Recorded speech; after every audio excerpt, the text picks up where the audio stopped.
What is homeschooling?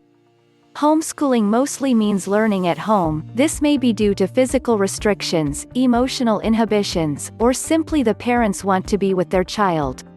Homeschooling, no matter its purpose, is basically the parent taking responsibility for his or her child's education, and is a totally acceptable procedure. Is homeschooling permitted in my state? Yes, homeschooling is permitted in all 50 states, however, there are differences in the implementation.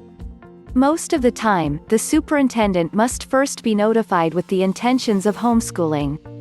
Each state's regulations regarding homeschooling varies, some have high, some have low, some don't even require the parent to give notice for a child's homeschooling.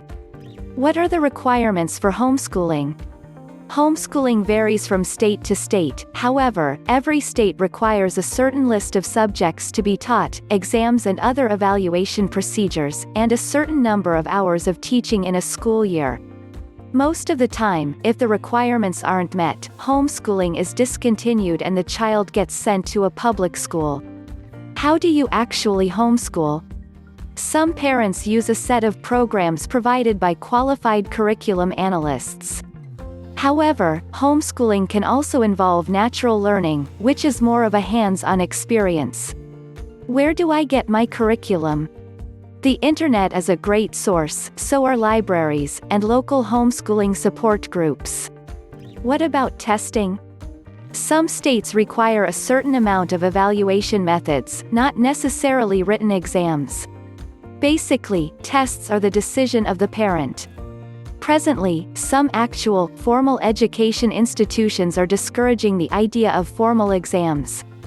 A good rule of thumb is, if your child is discovering new things and it is apparent in his or her behavior, then that should be evaluation enough. What about college? The main disadvantage of homeschooling is the lack of a diploma. Since the child isn't taught in a public school, the state cannot issue a diploma. However, some states allow parents to make their own diplomas to be given to the child on the day of their graduation. Nevertheless, homeschooled people shouldn't find it hard to get into college or pursue higher education, as many institutions, colleges, and universities highly accept, and sometimes even encourage the entrance of homeschooled students into their school program. Don't forget to like and subscribe. Please stop by our site for more homeschooling info. If you are interested in a Christian, self-paced, online homeschooling course with customizable curriculum, just follow the link in the description.